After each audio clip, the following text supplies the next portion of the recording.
Greetings, YouTube, and welcome to Awaken the Dragons, Episode 18, a new format. So, the September ban list has been revealed. I've already discussed its contents, and needless to say, Dragon decks have been hurt pretty hard. Future Fusion is gone, Red Eyes Darkness Metal Dragon is still won, but are the decks dead? Oh, hell no. What I've got right here are my top 3 choices for Dragon decks to run in the new format. There is, of course, my favorite, Disaster Dragon. I've gone with a heavy anti-meta style with Max Thunder King, Max Drago, and then back row up the wazoo in order to protect the back row game, the monster game. I've got Gebeb and Max Dragon to act as my engines, Valor to protect, MST, Lance, and Duality, just general consistency stuff. And it has been testing pretty well. Red Eyes Darkness Metal Dragon has been relegated to being a power card that you save for certain occasions.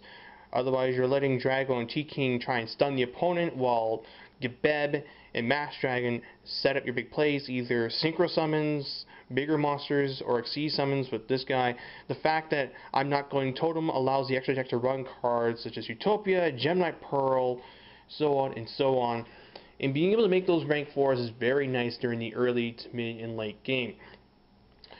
Now, the issue would be Red Eyes Wyvern. Is it still worth running? Yes, it is.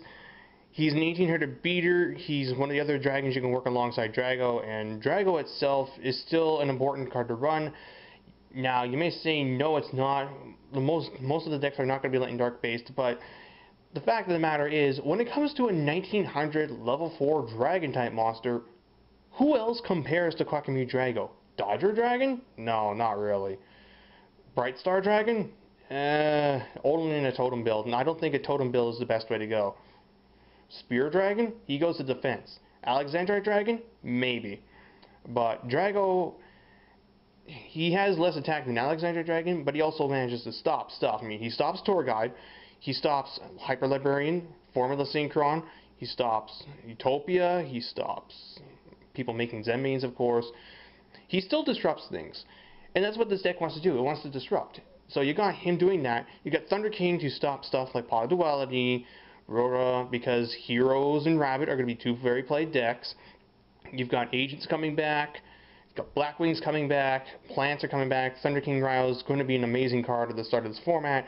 And because we're going to be seeing a lot more weenie monsters, Gebeb has an opportunity to come in, hit those guys, get out this guy, and then you go make a Roach or Utopia, so on. Max Dragon, definitely going to be playable again now. The Insectors are pretty hammered. They attack your Max Dragon, then you can search out either another one, an Exploder Dragon, or a Delta Flyer. If you can get a situation where you've got Gebeb and Delta Flyer, then anything he brings, anything he kills, will eventually lead you to a level 7 or 8 Synchro Summon. Spell and Trap lineup is pretty standard for a Disaster Dragon. If you plan on going Totem or going a more chaos-based route with Dark Flare Dragon, like I mentioned in my update, then you could probably forego the Poly Dualities and run stuff like Gold Sark. You can have Gold Sark be just like your setup card. You Sark out your Red MD or your limited cards, and you just kind of work with that. There's also other things you can do with this deck. I mean, the idea of running Hanzo to search out stuff like Red MD, bigger dragons like Dark Flare, Galaxy Eyes, and so forth, it's something worth looking into, especially since the game is going to be slow enough so that you can disrupt your opponent's plays by taking their own Thunder King or whatever that they summon against your Hanzo, and then you drop a Galaxy Eyes.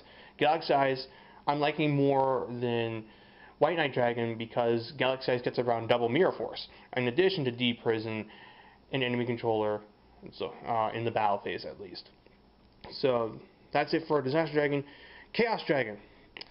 This deck is still very good. It's not going to be as over-the-top explosive as it used to be, but with the right build, it is far from dead, and it will still be able to do its usual burst damage of about 5,000.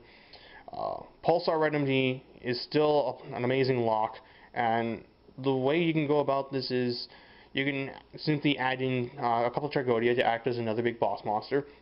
You can add in more Lightsworn to increase milling and to make your solar recharge live. Or you can go what I'm doing right now is I'm running Magical Merchant to mill through the deck it's only running 10 spells, so Merchant has a pretty good opportunity to hit about 20, not 20, but like he can mill up to 10 cards potentially. Like he went through almost half my deck in one duel I had, and then you just pick up the Lance or the Recharge and just kind of go from there.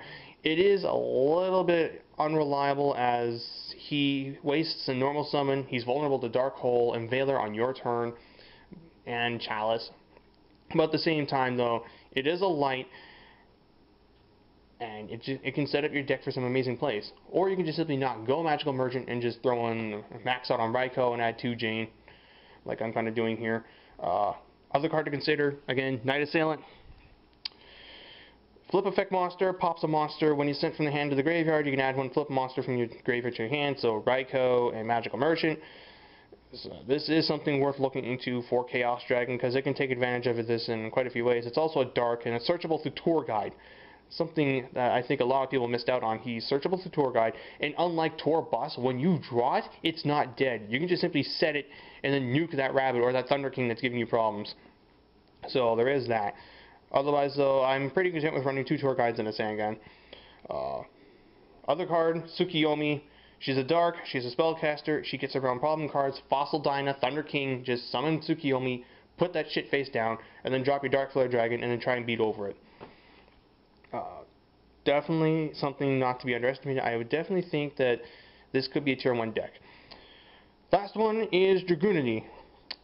This deck was not hurt at all by the ban list, as I've already mentioned. It only runs 1 red MD now, and another Mirror Force. That's a pretty good benefit, I hear.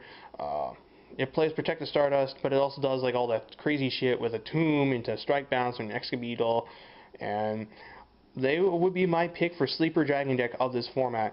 Yes, they're vulnerable to side decking, but then again, so are Dark World, and so were Hieratics in this format. So what's to say that Dragunity is no less frail than some of these other quote-unquote amazing decks? Furthermore, Dragunity still has one of the best synchro engines out there. I mean, yes, Bottomless Trap Hole, Veiler, a lot of stuff disrupts it, but if you're willing to plow through that, then you got yourself a pretty consistent set. I mean, you can go Stardust and then get Thought Ruler. You can bring out a red MD through Atom to get out other stuff. And then this deck can also side deck something that nobody really thinks of, and that's Imperial Iron Wall. And that card, I mean, Imperial Iron Wall shuts off Gates of the Dark World, Chaos Dragons, Miracle Fusion, Rescue Rabbit, Macrocosmos, Dimensional Fissure. I'd argue to be one of the best side deck cards out there at this moment for any deck that can support it. And guess what? Dragunity can support Imperial Iron Wall. They can also do Gozen Match to disrupt heroes and rabbits and windups and plants. Yeah, I really do like this deck's chances, at least at the start of this format. Now, not listed here are Hieratics because, unfortunately, I just cannot think of anything for them at this time. Their OTK style is no longer viable, so the deck now has to evolve into a much different way. There's like a control style, there's like Hanzo Hieratics, which I've never been a fan of. I know I'm mentioning Hanzo with Disaster Dragon, but I think he's better suited for that deck than Hieratics, but people are more than welcome to try and prove me wrong. I want to see Hieratics be good. It's just, unfortunately, I can't think of anything at this moment. I'm leaning towards rank 5 control, because you can just pull out Curse of Dragon, and you can overlay that with your Nebthet to make, you got Zemaio, you've got Tiras, you got Adris, and maybe we'll get Volcasaurus at some point. But overall, Dragon decks, as I've mentioned before, are no means done. You just have to find a way to work with the changes the ban list has brought out. The format's going to slow down a bit. We got another Mirror Force, and frankly, the loss of Renity and Future Fusion, yeah, it's a loss of cards, or it's an opportunity to work in cards. Just remember what I said before. Do not panic. Try and find a way to cope, and your deck will reward you. This is Blue Star 899. This is the Dragon's Den, and I hope you guys found this video helpful. And remember,